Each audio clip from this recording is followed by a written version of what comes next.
Well, Michael is right about this, is that Cherokee is ground zero for the conservative movement and conservatives all across the state, and y'all are very well represented by your elected officials, many of whom are here, Wes and Scott, and Brandon as well. But anyway, listen, it's great to be with you. I look forward to sharing with you what my vision is for Georgia and how I intend to lead as governor, and then I look forward to your questions. But I do want to highlight a couple of folks that are in the room because it's fun to get reunited. Josh Neville here, I served with him in Afghanistan, hadn't seen him maybe since that time, but why don't you stand up and give him a round. Leo Bueller in the back, I went to West Point with him. His mom is very involved in the Columbia County Republican Party. Stand up, Leo. I know they know you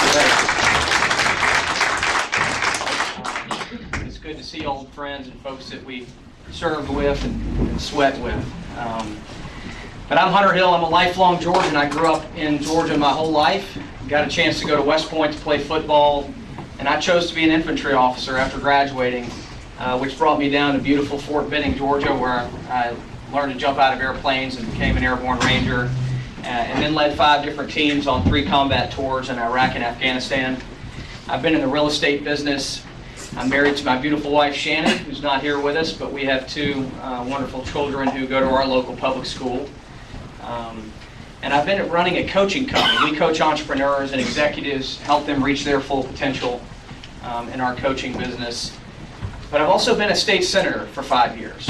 And as a result of that experience, and it sort of echoes what Michael said, is that I can tell you there's so much more that we can be doing to move the conservative agenda forward in Georgia and to really help Georgia reach our full potential.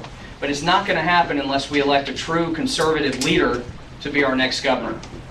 And I tell you that because the values that you and I believe in, less government, less taxes, and more freedom, I enjoyed listening to what the Cherokee County Republican Party stands for. Many of the values and principles that guide the whole passion and reason that I'm running for governor. We believe in these principles, but they're not going to get implemented into policy if we elect a career politician. You know, my story begins, as I mentioned, I'm a lifelong Cobb County resident, but I'll take you back to July 1st, 1996. Many of you may remember the Olympic Games were going on here in Georgia, but for me it was my first day at West Point. My mother took me up there. I gave her a big hug as I was leaving, and then I got a new set of uniforms. I got a new haircut, looked a lot like this. And by the end of the day, I was marched out onto the Washington Plain, and I raised my right hand with 1,000 other new cadets, and I swore to support and defend the Constitution of the United States against all enemies, foreign and domestic, and to bear true faith and allegiance to the same. And I can tell you that neither I nor the other 1,000 new cadets had any idea that only 5 years later we would be leading America's sons and daughters in the fight against Islamic terrorism. But that's what happened. And over the course of my service to the country, it dawned on me, as I was facing the enemies of our country from afar and set, that Islamic terrorism will never bring our country to its knees. We are far too strong of a people and a nation for that, and they are far too weak. That I can tell you. But what will bring our country to its knees are weak career politicians who undermine the values and principles that made us the greatest country in the world. And that truly is the fight of our time. You know, I didn't choose politics. It happened to me over the course of this service. But it dawned on me when I gave my oath to be a state senator that it's very similar. It's almost identical. Our elected officials swear to support and defend the Constitution against all enemies, foreign and domestic. The difference is the military man or woman is willing to stand up against Islamic terrorism and risk their life to uphold their oath, whereas the career politician is not even willing to risk their own re-election, and they're not willing to stand up against the lobbyists and the special interests to uphold their oath. And that is the challenge, folks. This is a career politician problem. It's not even a party problem. Everybody in this room understands the Democrats are off the reservation, right? They've really been adopting socialism as an economic platform. So clearly they're a problem. But what's also a problem are career politicians on the Republican side who campaign like Ronald Reagan and then govern like Barack Obama. And it's sort of funny, but the bottom line is it's true. And it's tearing our country down because you and me, the voters that want conservatives, have nowhere to turn unless you're going to find, a true conservative, somebody that's willing to fight. I want to tell you what my vision is for this state, because it's all leads up to that. Look, I'm tired of the government spending your money and my money on things you didn't ask for and things you don't need. When I was in Afghanistan, we were told to mentor and train the Afghan National Police. This is my third tour. I realized, as a boots-on-the-ground leader, that no matter how much money we put behind that mission, we were probably not going to get the intended result. We were not going to have the Afghans wake up one day and say, you know what, I believe in democracy and freedom and capitalism. That wasn't going to happen. But we did our best. We worked hard, and I thank the Lord every day. We had a prayer every time we went outside the wire, and we're in a lot of contact, and the Lord brought us home safe. So I don't question the integrity of our fighting men and the fact that we're going to salute and we're going to get the job done. But it's our policy holders, the elected officials back home, that were establishing that mission. So that's when I was inspired to get involved. Well, guess what? After being in the Senate for 5 years, I realized that big government programs are being sponsored and pushed by Republicans as well. If we're not, how are we going to get to a limited government if we have almost 2/3 majority in the House and the Senate and the governor's office, if we're not willing to fight for the values and principles we believe in? What are we going to cut? What are we going to do differently that's going to ultimately deliver better results for taxpayers? So I say all that to say, I want to say one more thing. The size and scope of government has gotten so big in our country that it's usurped the role of the church and the family. Our people in this country, in this state, are expecting the government to do ever more and ever more and ever more for them. And what I realized during my tenure of service in the Senate is we need leaders that are going to stand up and say, we don't got this. We don't have this. Because the expectation is, we'll take care of your poor, we'll take care of those that are broken in the community, we'll take care of this, we'll take care of that, and we're not doing a good job with it, and we never will. Because in the business world, this is an interesting thought. You add value into the marketplace first, and then you get paid. In the government gets paid first, and then legislators sit around and determine what sort of value they're going to give back to the taxpayer.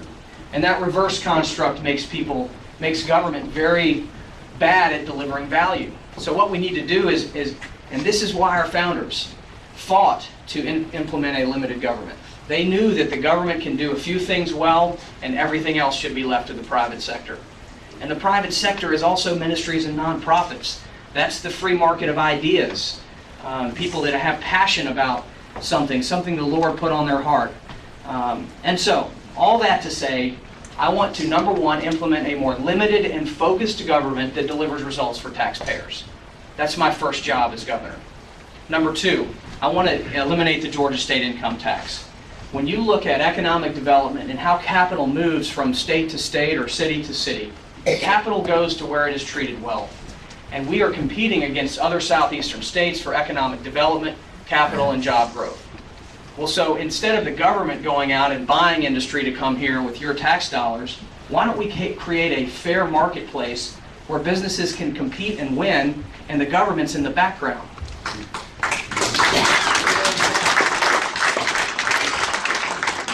We do that by eliminating the Georgia state income tax. We do that by having a more limited and focused government that delivers results for taxpayers.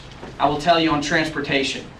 We all know that transportation is a core competency of government. It's something that we're expecting the government to invest in and to create opportunities for us to move to and fro. You know, the nation is founded on the notion of protection and preservation of private property, and so the government's going to spend resources to connect private property so that industry can and commerce can ensue. Well, guess what? In the 1970s, transportation was 15% of the budget. It's now dwindled down to 5%. So what do career politicians do? They say, we've got to invest in transportation. This is vital. We've got to do it. And so what do? They say, let's raise taxes. Well, I disagree with that notion. I think that we should cut other areas of the budget and prioritize transportation in the budgeting process.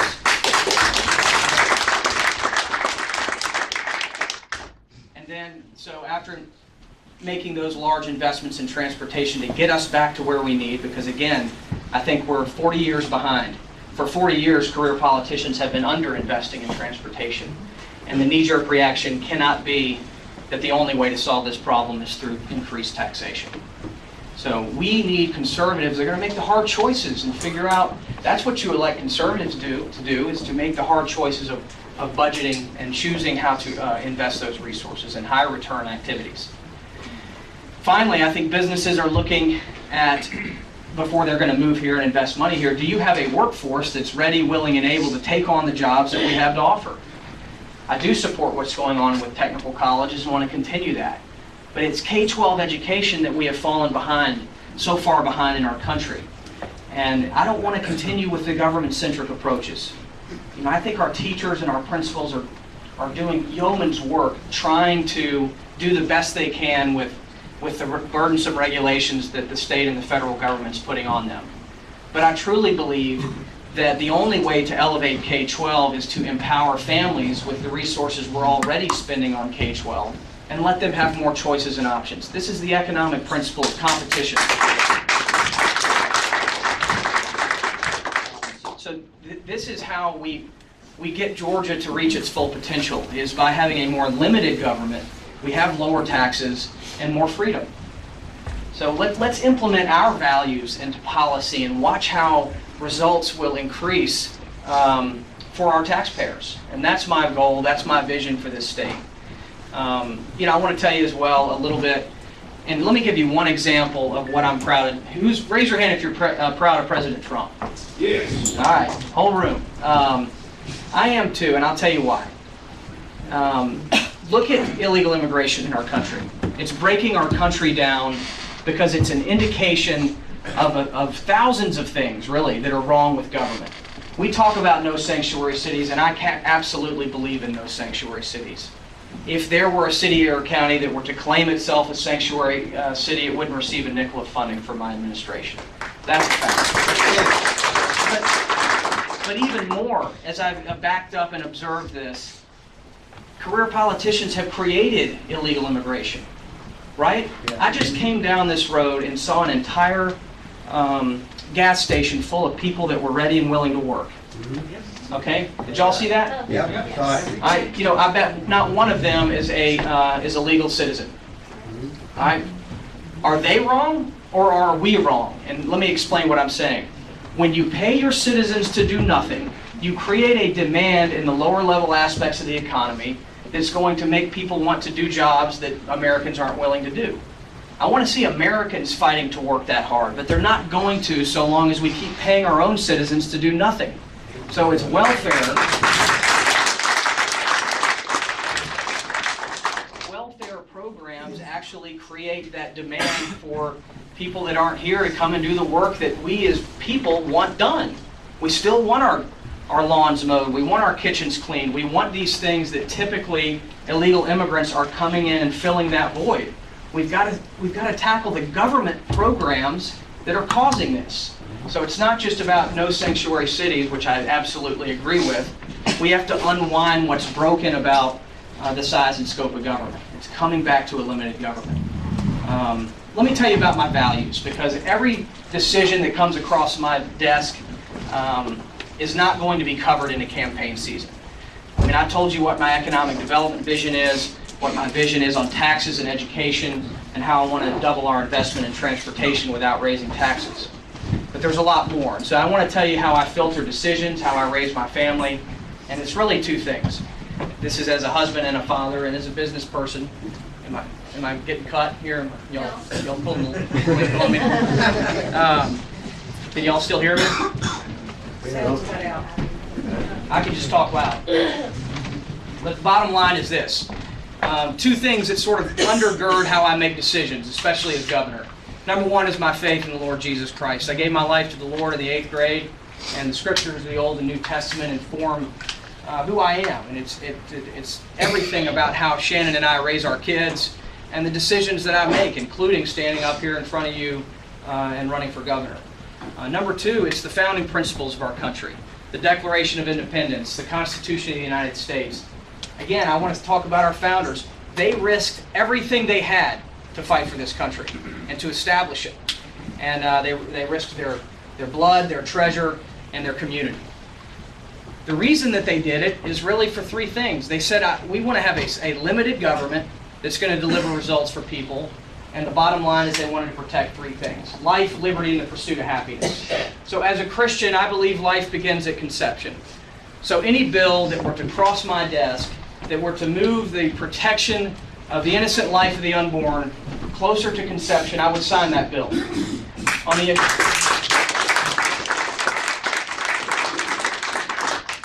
Our Christian values, our founding values, are under attack from the left. Certainly life has been one that has been under attack for generations, sadly. But here's another one that's coming. It's coming strong, and it will not yield, and that is the other protection of life, which is our Second Amendment. The left wants to undermine this foundational principle, and we have to have leaders that are willing to stand strong to make sure that the right to keep and bear arms shall not be infringed. I will tell you this. I didn't just have an M4 in my hand. I had a 9mm on my side in Afghanistan. And many of the men here that I've recognized have felt that pressure that their life is in danger. And our government gave them the ability to protect themselves and the lives of their men. And I would never take that right away from you and your family to protect yourself and your family and your property from those that wish to do you harm.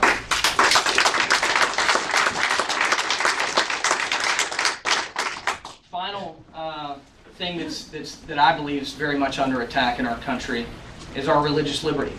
This is a foundational constitutional principle. Everybody in this room, whether you understand it or not, has our constitutional liberties and protections protected at the strict scrutiny standard. It's a legal term, but it basically means that the government has a high hurdle over which it must jump to burden those constitutional liberties.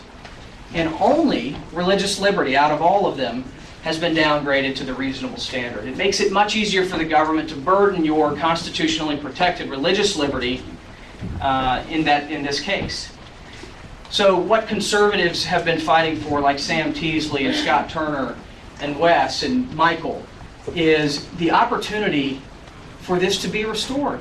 That religious liberty be restored to the strict scrutiny standard like every other constitutional protection. As governor, I will sign that bill. It will be good for Georgians. It will be good for business.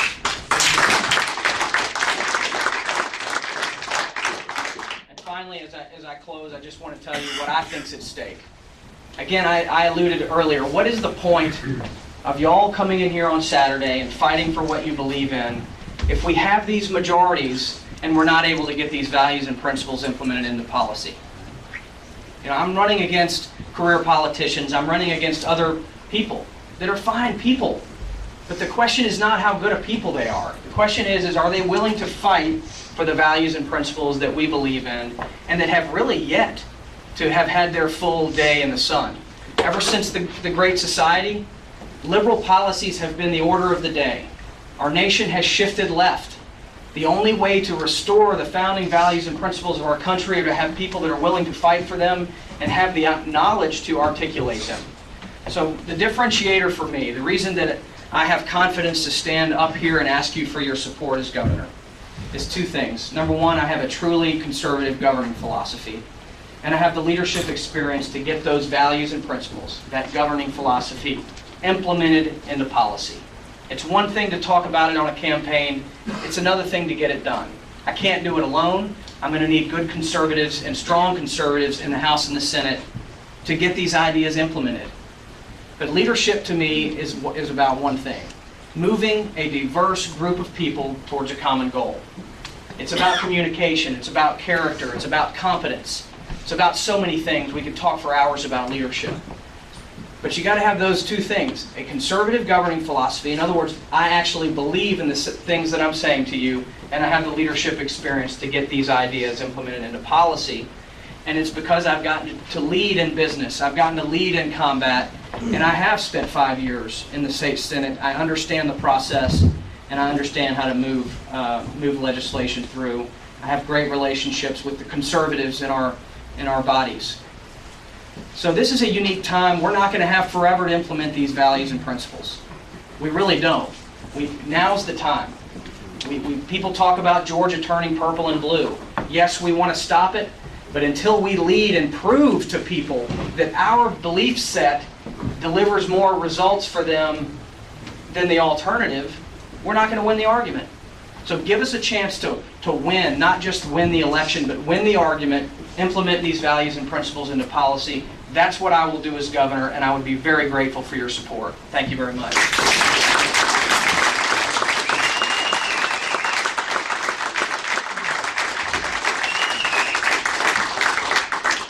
Thank you. Any questions? Very active table over here. Yeah, I have a question, Hunter. You certainly have my vote. I'd like to have 3 bullet points from you that I can tell other people about you. Yes. 3 bullet points. I'm for limited government. I want to eliminate the income tax, and I want to elevate K-12 by expanding choices and options in K-12 education. Thank you.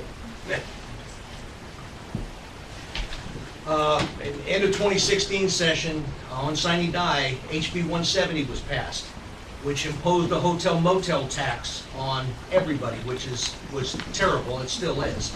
If a piece of legislation comes across your desk to rescind that, will you sign it or will you veto it?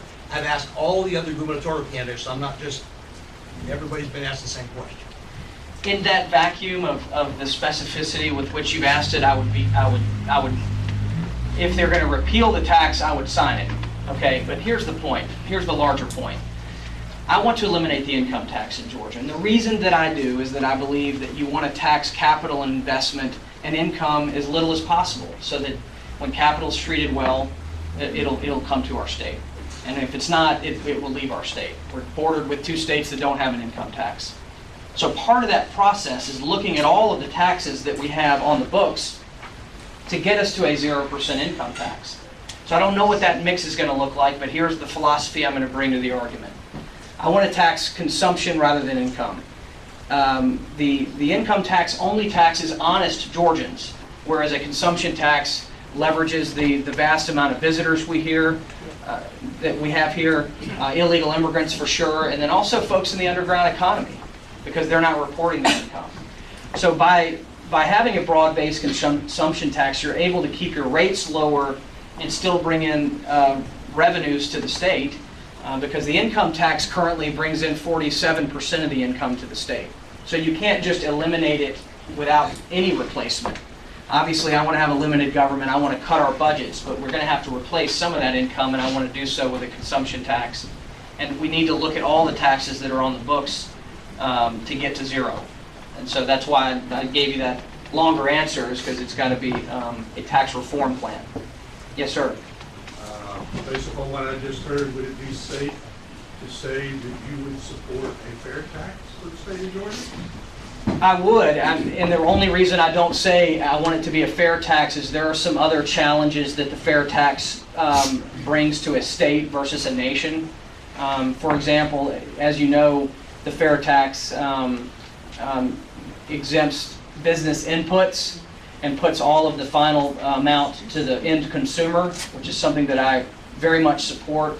But for businesses that get some of their supplies and things from other states, which could happen in Georgia, then they don't get the benefit of that, because Alabama, if they get raw materials from Alabama, is not going to let them not have a tax on that.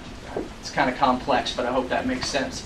But the philosophy of moving to a consumption tax over an income tax is absolutely what I'm for. Your thoughts on the legislature picking winners and losers? She said, what are my thoughts on the legislature picking winners and losers?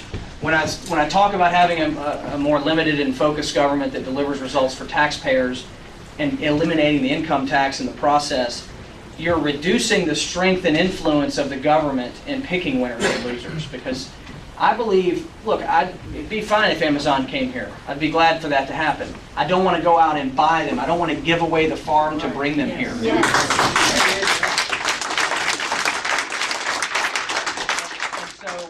When you're creating that limited government framework, you're allowing innovation from a small business owner in Alabama whom we don't even know to say, oh, I like what they're doing in Georgia. let me move to Georgia on my own. You're allowing growth to happen organically and out of the purview of government because you've created a limited framework that's fair and predictable, and that's my goal for Georgia. Governor, sorry, Senator.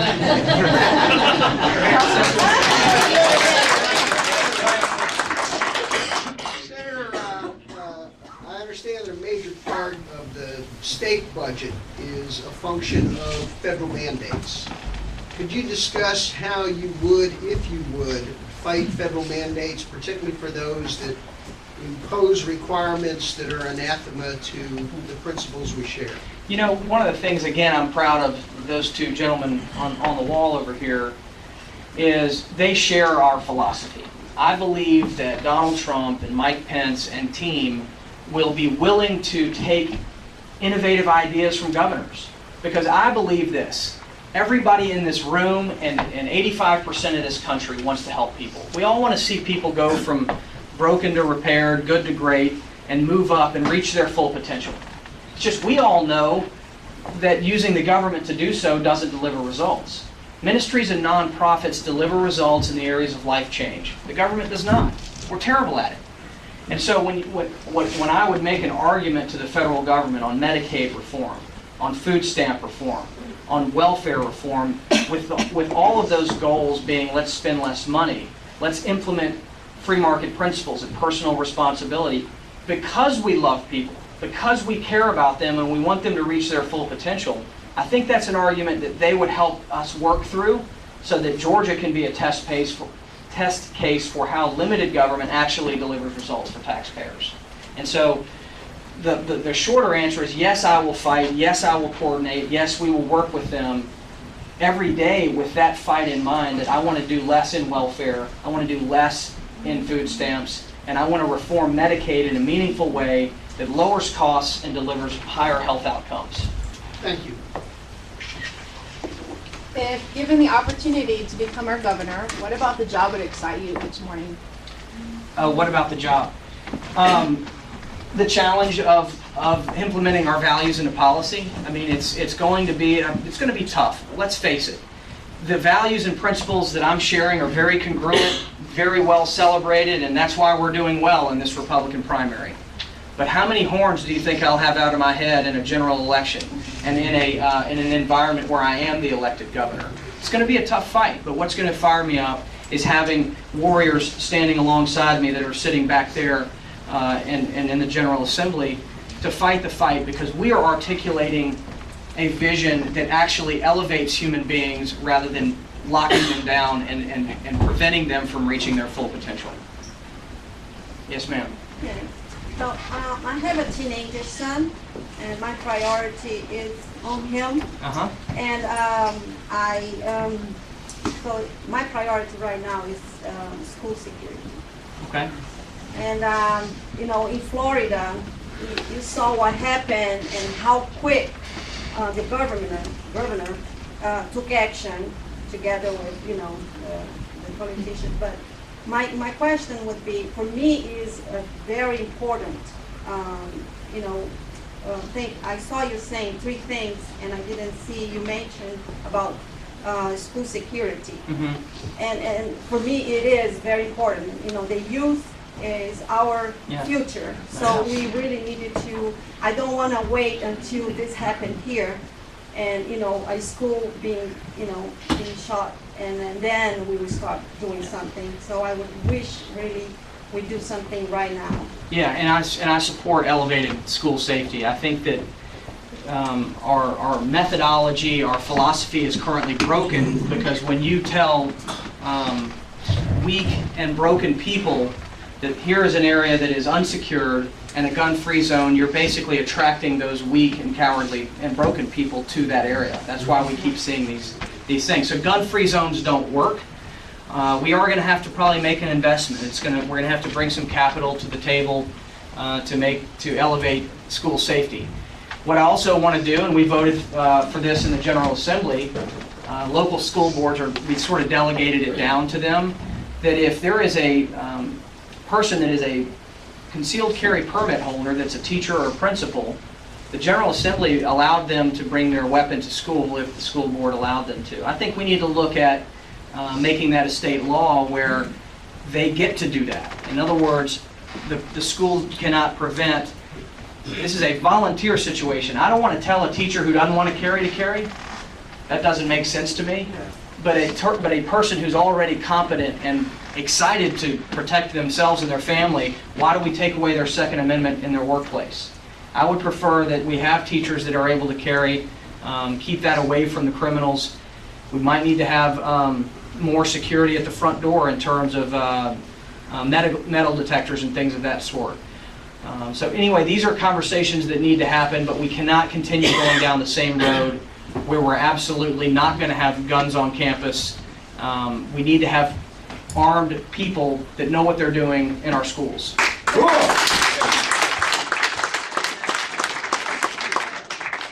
Quick follow-up? Yeah, I just want to make sure, because what happened in Florida, both parties came together. And I don't want to, oh, we can't do this from the Republican or Democrat, and we never come to a common ground.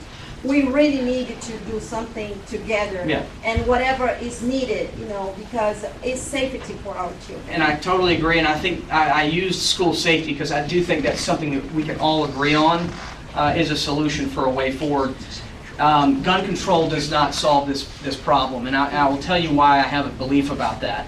Our founders, again, believed in empowering individuals because they knew that there was no government that could be big enough to have the expectation to protect everybody, and if it was big enough to take everything you had. So, while that Second Amendment elevates the individual, when you impose gun control, you elevate two groups, the government and the criminal, and you reduce the individual. That does not deliver results, because what ends up happening in this Florida situation, the government failed. They had so many indicators. They had so many indicators that this person needed to be dealt with, and they dropped the ball. So leaning more on government is not the solution in this case, but we do need to make sure our children are protected, and we have that obligation, and we need to get it done. Yes, sir. I'll stand up for it, make sure. I'm just an average citizen, an average Joe that wants to get involved.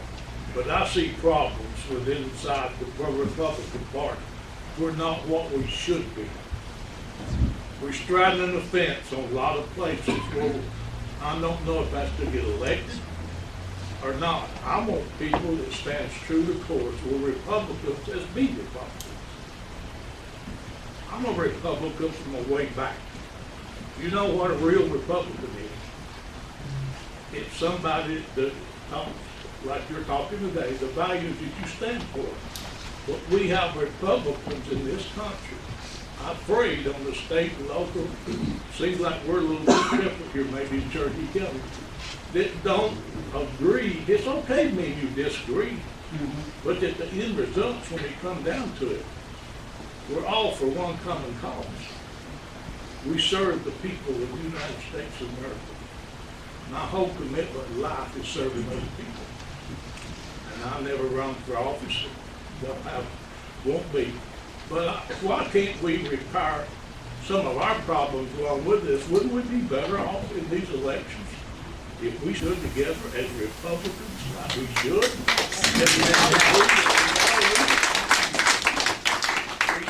We see what happened to the Democrats in the 60s, okay? You see what happened to the Democrats? Yeah. They have They've gone crazy. Been just an average Democrat when I grew up. This real policy to so far to left field, I don't even call it left field. We cannot allow that to happen in the Republican Party. So let's all work together. Let's get this thing stronger and stronger and stronger. The stronger we are, the harder we are to. Yes, sir. I appreciate your comments and your commitment to service. I will tell you that, we're in a Republican primary. I think the chairman of our party said it well. We're having a family fight right now. And then after that, we're going to go and get consolidated and win in November. But that's why I would ask for your support, and the support of the people in this room is I think we need to consolidate behind a conservative, and I believe that I bring those credentials, and so would be grateful for that. Yes, ma'am. So in 2012, most of the citizens of Georgia voted down a T-Splosh tax. And currently, most legislators are working out a bill right now to get to the governor to provide for a 30-year tax, like to be up to 2%. It would increase regional government and provide for transit, possibly into Cobb and Gwinnett. If a bill if this gets through, if it doesn't get through this year, it's going to come back again probably next year to haunt us. Would you pass something like that? Would you sign something like that? Again, my goal is to have a more limited government. I want to prioritize transportation in the budget process. I would not want to see that go through a legislature while I'm the governor, because I want to give the vision that I'll have a chance. Let's see if we can. I mean, the reason people are wrangling and wrangling for cash, for higher revenue, for higher taxes, is because they want to see change. People are tired of sitting in traffic. I don't blame them. And they're willing, many people are willing to put a tax increase on themselves just to get the transportation. But to me, when you're raising taxes for transportation, it's a justification for how we're spending all the other dollars. And so what I want to do is fight against that mindset and say, we're not spending the other dollars well, and transportation's important, so let's move money into it and prioritize it. Well, that's a great statement you just made. I haven't heard it articulated like that. Well, that's what I was The arguing statement in about the the Senate money. when I ultimately lost the argument. We were with you. What would you like to see that amount of money, you're saying it used to be 15% for transportation and now it's 5%. Where would you like to see that heading back to, or do you have a percentage in your mind? I looked at Florida, they're at 11. They spend 11% of their budget on transportation. So that's why I say double. We were at 5. I do think that the tax increase that was passed has moved us up to like 7.5. But we need to get up. We need to get up there we need to get into double digits on our transportation investment. Okay. Would you agree? I just need to hear this. My dad was an engineer, and I know an engineer, and they have what's called a TBM, table benchmark, and that's where everything started from and went back to. And as a born-again Christian, I'm not, and people take this the wrong way, I'm not going to tell people to shut up about their faith, but God saw to it to put some godly men to write our Constitution as that TBM. And will you tell me that is your benchmark on every decision you make? Because if it is, as a Christian, you should be filtered through that. Would you agree? I would, and I think that one of the reasons that my candidacy is different from what I have observed is it's one thing to use your Christianity to suggest that we should have more Christian values in our government, and that to me is not as much what I think we need, is the government needs to just be smaller, because Christians are going, the size and scope of government is preventing the hands and feet of Jesus of doing what it should be doing out in the world.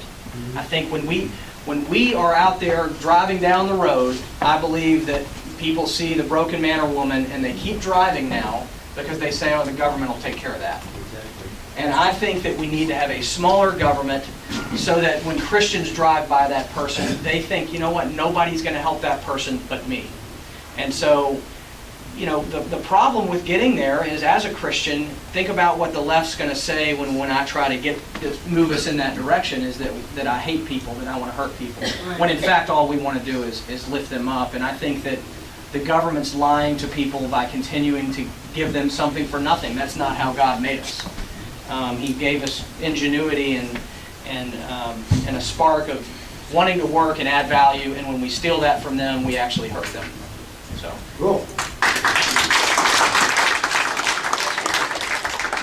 Yes, ma'am. Yeah, I think what we need to do is, by Christians, we need to lead by example. And I think we also need to understand, we are up against the Democrats still trying to take over, basically. And I think according to what Mark Garcia says, we have to look at what the whole countries are doing. And that right now the focus is on school safety, and I'm just excuse me for background, but I think in Texas, they've approached it by design, making schools safer, where they can see active shooter situations. And I also think they also have to work on any school level, understanding why is somebody doing something like that. And understanding there's kids being bullied, it has to be addressed, and that, they have to understand what is the reason this is happening. And it's not because there's funds. You take away guns from people, the bad guys are still gonna have guns. Right. So you have to understand, there's mental health issues, and like I agree with you, how they dropped the ball, the government dropped the ball, there was clear warnings that this kid was in trouble, and they didn't do anything about it. So we have to focus and let everybody know, and not just the Republicans, but let the Democrats know too, that we understand what the problem is. We need to bring people over to this side. I agree with you, and mental health is an important piece of that. I'll take one more. Yeah, Richard?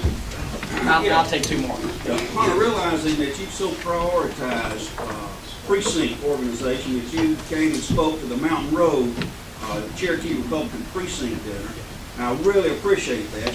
How could the other 41 precincts in this county, where and how can we get some signs and some materials to get you elected? That's my question. Thank you very much. Wesley's here. He was talking to somebody, so he didn't hear that. He's my grassroots director. He was asking about how we can get signs out. We brought a lot of signs, but I appreciate the question. We've got an outstanding grassroots team, and I got my cards. So come see me, and if you got suggestions and stuff, while you got my card, you can let me know whatever. And one more question. Okay, so comment and then a question. So my comment, going back, not to belabor the point, but on school safety, everyone is thinking about this, and it's certainly the safety of our children and our teachers and administrators on our mind. I have often thought that an opt-in program has been a valued solution, and that looking at the makeup of students, teachers rather, that less than 10% of teachers are actually veterans who have served in our armed services, who may want to opt into a program like that to carry. So that's my comment about that. I am in support of that. But my question is a little different, but still in line with education.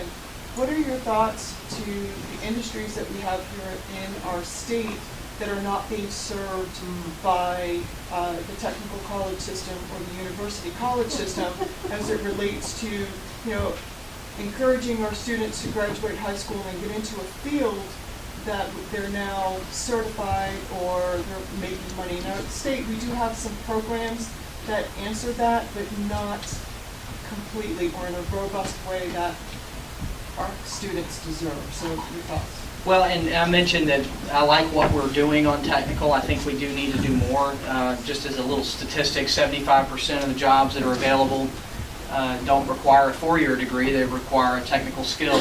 So we want to make sure that our system is leaned in that direction. We also, the loan process, which is federally driven, has been a disaster because it's encouraged people to take out extensive loans, go into debt for a four-year liberal arts degree that's economically of marginal value, when these technical skills can be extremely marketable and actually provide a positive lifestyle for people. So it's a cultural shift. Hopefully they can change the laws on letting the free money go towards a full-year degree.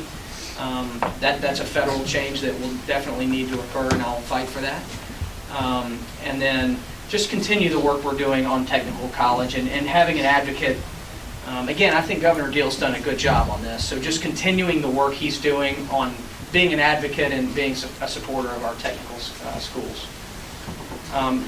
Did you have a comment? Well, I have signs in my garage. If anybody needs more than what I brought. I appreciate that.